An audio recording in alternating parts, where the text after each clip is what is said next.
Maybe it's a tenderizer. Tenderizing something really big, so we gotta get a lot of reach. Man, that could really do some tenderizing.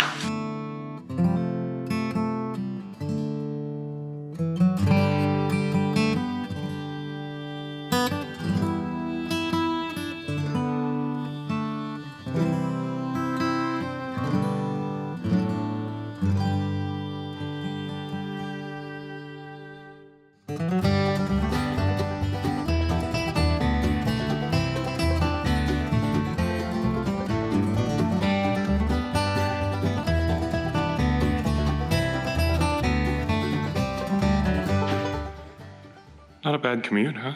The lights were a success yesterday. And today, I'll head over to the shop and keep working on that door, or doors. And when that's done, then I'll come back here and work on the air barrier. I avoided it yesterday. It's not too much. Better clean this up first.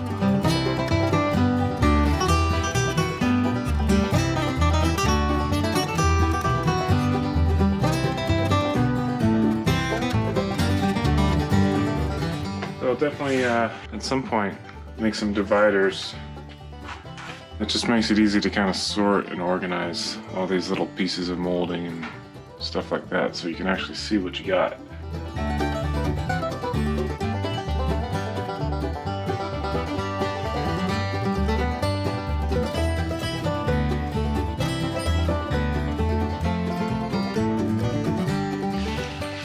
Alright, what is this? Some kind of torture device? Like, what the heck do you think? Maybe like a fish whomper fishing with this thing? Wow!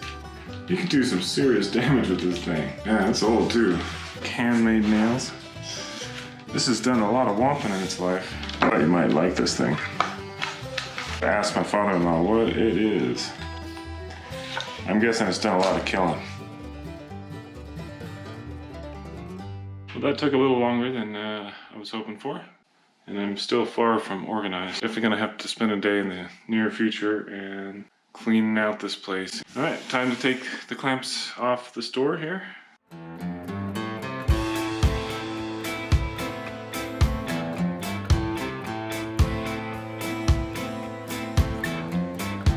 Okay, so I've got an idea of what I'm gonna do here. I'll just show you with the tape. Well, first, the doors, the final size will be 33 7/8 and by 79.5. These sizes really don't matter too much because I haven't made the jamb yet. As long as they're this size or smaller, really, because I want the jamb to be max this size. So really, if I have to take down, a lot, it wouldn't be a big deal because I haven't made the jamb yet. We're aiming for 33 7/8 for the widths here. When I made these rails, I made them the exact same. But these ones, I thought I'd get cute and make one a little bit longer than the other one. So that, because these styles, one of them was a little skinny on one side and fat on the other, and so I thought I'd square it up that way. I think I might have switched them. Because I think it was only a 1/16 off, but after I glued it up, I got 34 here and 34 1/8 there. When I take my diagonals, it shows up just slightly at 86.5, 86.5, but like a 64th or 32nd shy. So I've drawn 2 lines on each side.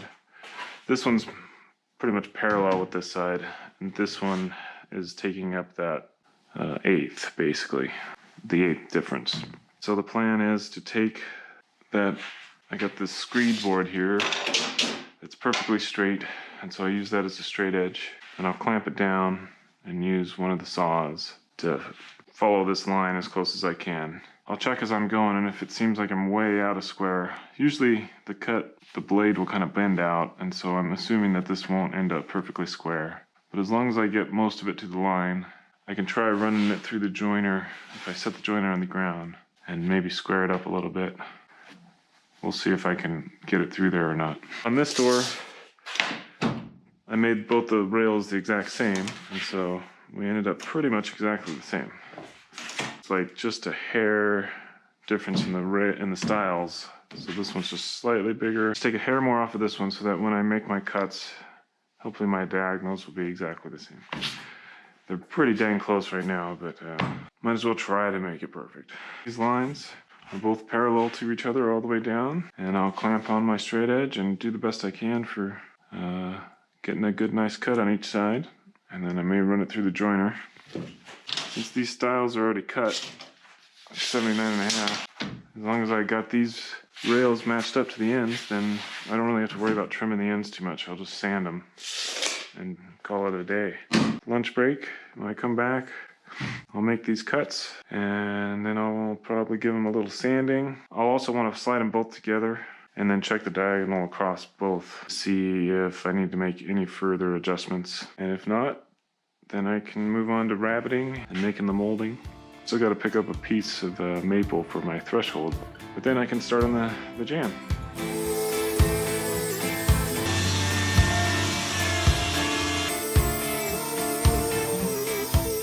I was able to stay right on my line perfectly the whole way. That little saw is pretty amazing, especially because it's battery powered. But as I was cutting, I was thinking I could definitely use the router to finish cleaning these up, because like I was thinking, the blade wants to push out this way as it's meeting the resistance of the wood as it's cutting. So it's definitely a little out of square. It's kind of headed out that way. I can take my router and use even the same bit that I was using and just keep lowering it and take bites out, and it should just make a square cut to this surface, and it'll just end up taking a little slice of pie off. And same on the other side. That's the ugly one. This one's a little better, but I'm just gonna fill all the way around. So the saw works, but I think the router will work better.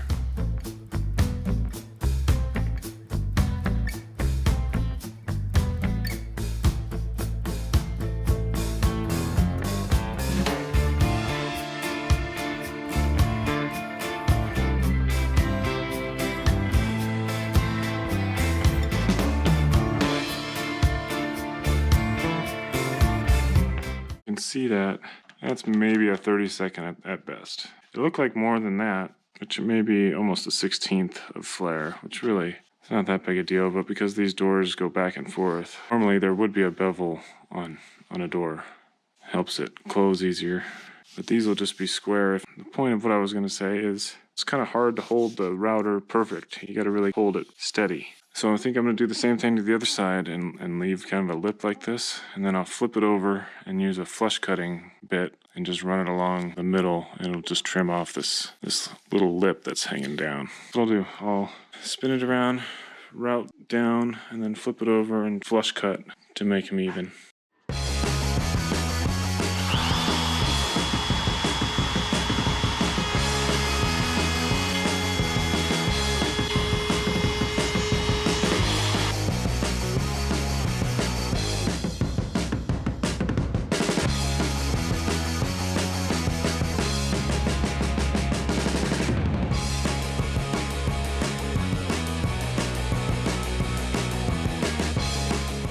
Nice and square. In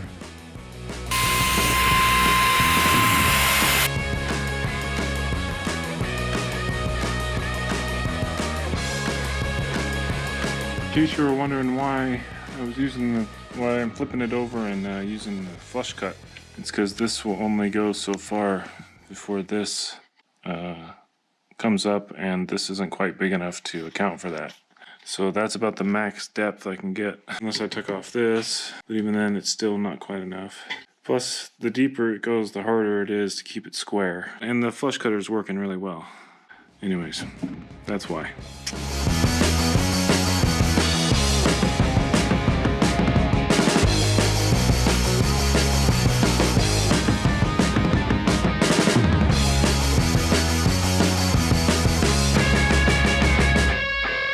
Both stood up on level ground. First check, and man, they line up pretty nice. It's about as good as you can hope for without the proper tools.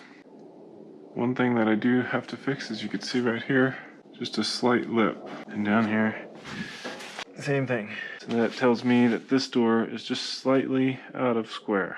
In the clamps, I needed to tap this corner down just a hair. So that's why I was getting just a little bit off on the diagonals on the one door. I can take that out easily by basically I'll just trim off, take a 1/16 down to nothing, take a 1/16 clean off of that. And then up here, take a 1/16 down to nothing. Yeah, that should be it. I'm just taking a 1/16 off of this and a 1/16 off of that. Just half a 1/16 basically there and half a 1/16 there.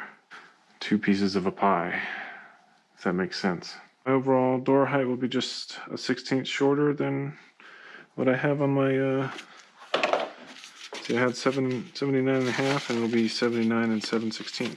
I'll just mark 1/16 that needs to get taken off. And this one will go, you know, like a 1/16 here, down to nothing. I'll just put a 0. So remember, and up here, that down to 0. Then this one is just 1/16. I'll just make those cuts. I'll use the router since that works so nicely. In fact, since I'm taking a 1/16 off, I might as well just take a little bit off each end and just clean it up perfectly. I mean, it really doesn't matter which end I take it off on this one. All right, still going really good. This is the exact moment when, in our videos, when the audio all of a sudden dramatically improves. We're going to be slowly but surely getting better at making these things. Lavalier mics. I saw a video on YouTube by the Samurai Carpenter, and he like rabbited out the window after it was made.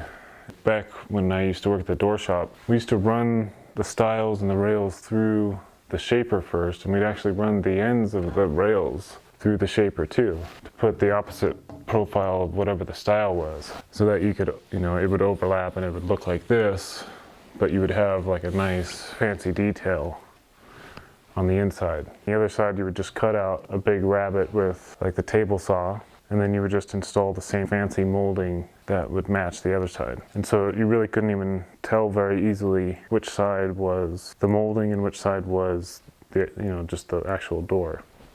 The point to that, what was the point? Yes, okay, Samurai Carpenter, right.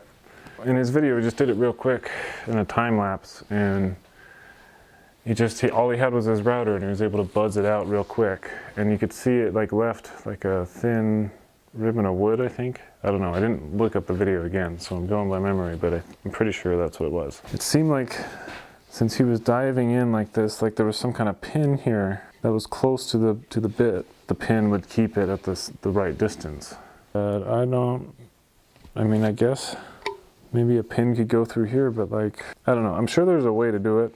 I can just clamp my straight line on, you know. It'll take longer, but I could just do it the hard way. Yeah, I think that's all I want to say for now. Other than, I'm gonna make the cuts that I marked out, and I'll sand them all real good. You know, the other way I could do the router is if I had a big bit with like if there was like a giant bit, but with a bearing in the center, you know, then it would just bore it out and ride along the inside. Maybe that's what he used and I just couldn't see it right. I don't know. It's a pretty big bit to be using in a little handheld router, but I mean, I don't see why not. I'll look and see if I can order like a big rabbiting bit that has a bearing on the bottom. Anyways, blah, blah, blah, blah, blah, chat, chat, chat. I want to see these sanded up.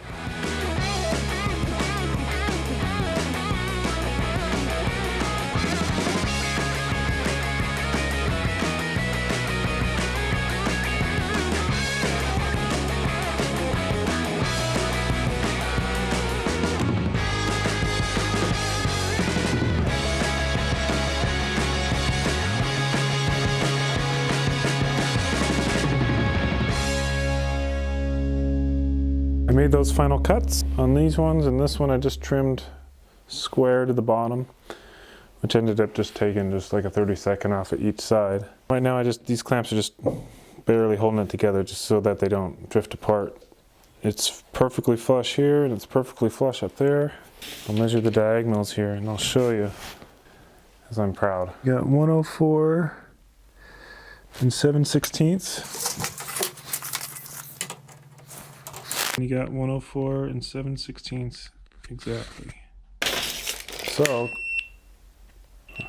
Battery died. Okay. So that means these two doors together are perfectly square.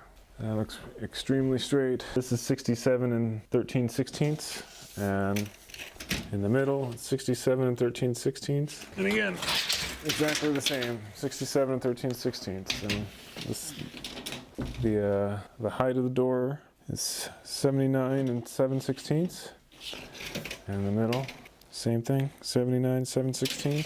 I mean, this thing is as close to square as I could ever hope to get it. I'm gonna give it an initial sanding, take off all the glue, you know, get it most of the way there, and then I'll do the dowels. It's already getting pretty late, so let's see if I could I'll try to sand them up and I'll do one of the dowels and see how it does, because I don't want to rush those. But if it's easy, I'll get the dowels in. If not, I'll just save that for tomorrow. It was a risk buying all this wood and just, you know, and taking the time to do this. But I'll have to add up the hours that I've spent on this and just see, you know, how much I saved myself per hour kind of thing, or per day. If it's anything like this build so far, it winds up to being, on average, if I put in a full day's work, full meaning up until now I've been working majority, you know, 10 to 12 hour days physically on top, and that's not counting all the planning and research and stuff like that. Those long days that I can put in, on average I can save $1,000 a day compared to hiring out the work. I'll probably make a video on this at some point and show more exactly all the you know, example after example where it works out to roughly about 1,000 a day. Sometimes a little more, sometimes a little less. But on average, on the whole, if I put in a full day's work, I can save about $1,000 in labor fees. So that's one of the main reasons why we're doing this. But let's just get back to sanding these doors. These are looking real pretty. They'll look even nicer after they've been sanded.